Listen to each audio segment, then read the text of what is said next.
Chapter 10. And Ahab had 70 sons in Samaria. And Jehu wrote letters, and sent to Samaria unto the rulers of Jezreel, to the elders, and to them that brought up Ahab's children, saying, Now as soon as this letter cometh to you, seeing your master's sons are with you, and there are with you chariots and horses, a fenced city also, and armor, look even out the best and meetest of your master's sons, and set him on his father's throne, and fight for your master's house. But they were exceedingly afraid, and said, Behold, 2 kings stood not before him. How then shall we stand? And he that was over the house, and he that was over the city, the elders also, and the bringers up of the children, sent to Jehu, saying, We are thy servants, and will do all that thou shalt bid us. We will not make any king. Do thou that which is good in thine eyes. Then he wrote a letter the second time to them, saying, If ye be mine, and if ye will hearken unto my voice, take ye the heads of the men your master's sons, and come to me to Jezreel by tomorrow this time. Now the king's sons, being 70 persons, were with the great men of the city, which brought them up. And it came to pass, when the letter came to them, that they took the king's sons, and slew 70 persons, and put their heads in baskets, and sent him them to Jezreel. And there came a messenger, and told him, saying, They have brought the heads of the king's sons. And he said, Lay ye them in 2 heaps at the entering in of the gate until the morning. And it came to pass in the morning, that he went out and stood, and said to all the people, Ye be righteous. Behold, I conspired against my master, and slew him. But who slew all these? Know now that there shall fall unto the earth nothing of the word of the Lord which the Lord spake concerning the house of Ahab. For the Lord hath done that which he spake by his servant Elijah. So Jehu slew all that remained of the house of Ahab in Jezreel, and all his great men and his kinsfolks and his priests, until he left him none remaining. And he arose and departed, and came to Samaria. And as he was at the shearing house in the way, Jehu met with the brethren of Ahaziah king of Judah, and said, Who are ye? And they answered, We are the brethren of Ahaziah, and we go down to salute the children of the king and the children of the queen. And he said, Take them alive.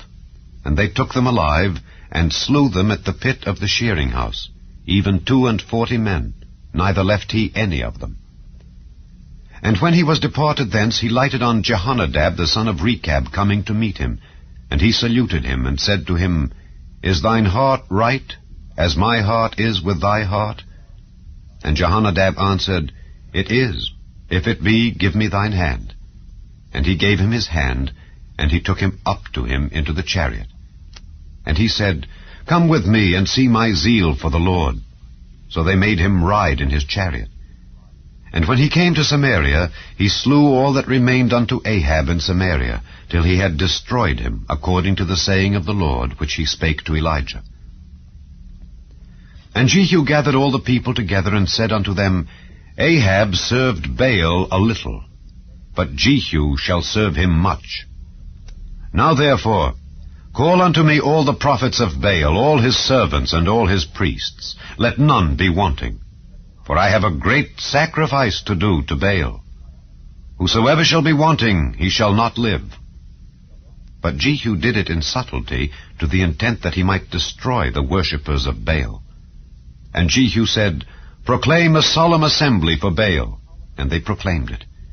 And Jehu sent through all Israel, and all the worshippers of Baal came, so that there was not a man left that came not. And they came into the house of Baal, and the house of Baal was full from one end to another. And he said unto him that was over the vestry, Bring forth vestments for all the worshippers of Baal. And he brought them forth vestments.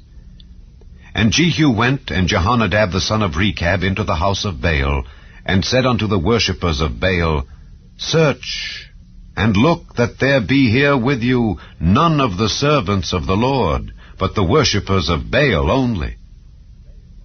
And when they went in to offer sacrifices and burnt offerings, Jehu appointed 80 men without, and said, If any of the men whom I have brought into your hands escape, he that letteth him go, his life shall be for the life of him. And it came to pass, as soon as he had made an end of offering the burnt offering, that Jehu said to the guard and to the captains, Go in and slay them, let none come forth. And they smote them with the edge of the sword, and the guard and the captains cast them out, and went to the city of the house of Baal. And they brought forth the images out of the house of Baal, and burned them. And they brake down the image of Baal, and brake down the house of Baal, and made it a draught house unto this day. Thus Jehu destroyed Baal out of Israel. Howbeit, from the sins of Jeroboam the son of Nebat, who made Israel to sin, Jehu departed not from after them, to wit, the golden calves that were in Bethel and that were in Dan. And the Lord said unto Jehu, Because thou hast done well in executing that which is right in mine eyes, and hast done unto the house of Ahab according to all that was in mine heart, thy children of the 4th generation shall sit on the throne of Israel. But Jehu took no heed to walk in the law of the Lord God of Israel with all his heart, for he departed not from the sins of Jeroboam, which made Israel to sin. In those days the Lord began to cut Israel short, and Hazael smote them in all the coasts of Israel. From Jordan eastward, all the land of Gilead, the Gadites and the Reubenites and the Manassites, from Aroer, which is by the river Arnon, even Gilead and Bashan. Now the rest of the acts of Jehu, and all that he did, and all his might, are they not written in the book of the Chronicles of the kings of Israel? And Jehu slept with his fathers, and they buried him in Samaria. And Jehoahaz his son reigned in his stead. And the time that Jehu reigned over Israel in Samaria was 28 years.